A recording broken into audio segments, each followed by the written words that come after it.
Bonjour, mon nom est Laurie et aujourd'hui je vais vous partager mon témoignage de vie chrétienne. Je l'ai écrit, donc je vais vous le lire.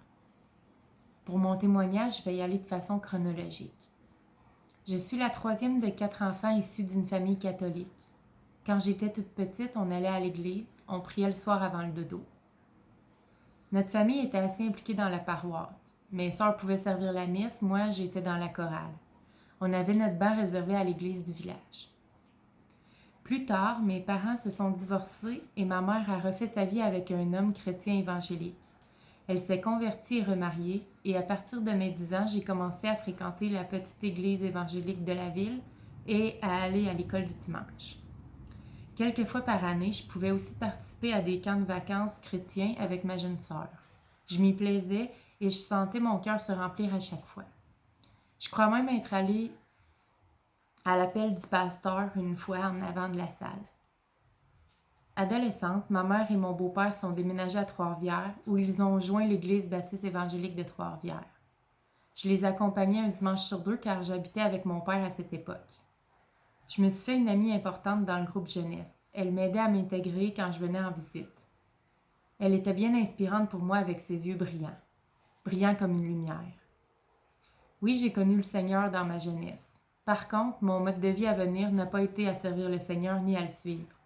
J'avais une foi, mais mes choix n'ont pas tous été en harmonie avec une vie chrétienne. J'ai commencé ma vie d'adulte avec un conjoint non-croyant. Nous avons eu 2 beaux enfants de cette union. Après 9 ans de vie commune, je me suis séparée. C'était il y a 5 ans. Ma mère et mon beau-père ont toujours partagé leur foi avec mes enfants et moi. Ils ont toujours été un support important. Depuis ma séparation, j'ai cheminé. Quelques visites à l'église, une foi existante, mais pas de réel engagement envers le Seigneur. J'ai cheminé avec le yoga, la méditation, la vie en pleine conscience, mais il me manquait quelque chose et je sentais que c'était spirituel. Cette dernière année a été très tumultueuse pour moi. Je me suis rendu compte que je ne contrôlais absolument rien et à un moment, je pensais que je ne faisais qu'exister. Je me demandais quel était mon but. À l'automne dernier, j'ai carrément repoussé le Seigneur. J'ai même dit à ma mère de ne plus en parler à mes enfants. C'était terminé pour lui. Aujourd'hui, je sais que j'étais complètement égarée. Contre toute attente, en janvier, le Seigneur, par sa grâce, est revenu à la charge cognée à la porte de mon âme.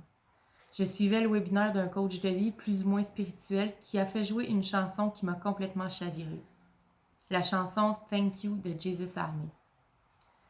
C'est indescriptible comment j'ai été appelée à ce moment. J'ai cherché la chanson sur le web après la conférence et je l'ai écoutée en boucle. J'ai commis une révélation. Mon cœur s'est ouvert et j'ai accepté l'amour de Dieu tout d'un coup. Je me suis tellement sentie libérée, aimée, soutenue inconditionnellement.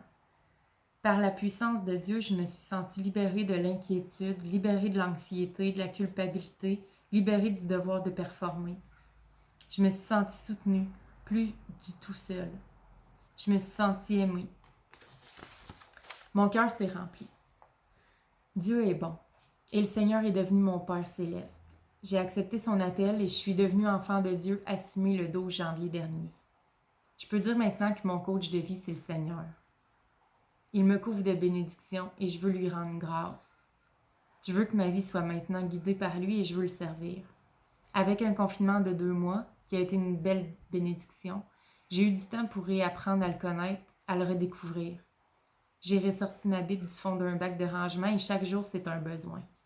Je veux en connaître plus. J'aime lire les paraboles et les enseignements. Oui, je crois au témoignage laissé il y a 2000 ans par les apôtres.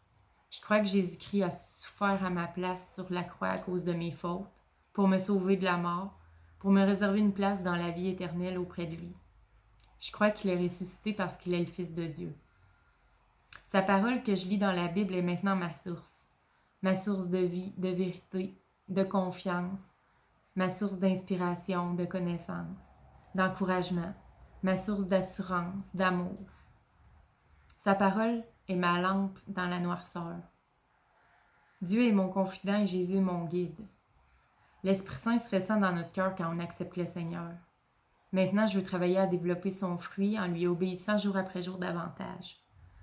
Le fruit de l'esprit, c'est l'amour, la joie, la paix, la patience, l'amabilité, la bonté, la fidélité, la douceur, la maîtrise de soi. Aujourd'hui, je veux me faire baptiser pour symboliser mon engagement envers Dieu. Je n'attendrai pas d'être à la hauteur de Jésus-Christ pour me faire baptiser car ça n'arrivera pas. Je suis imparfaite. Lui était un homme parfait. Par contre, je suis consciente de mes fautes et je me repens. Je m'engage envers Dieu pour lui plaire, pas pour plaire au monde. L'éternité avec Dieu vaut bien davantage que la faveur des hommes sur la terre. Le berger m'a retrouvée et je ne veux plus m'égarer. Merci.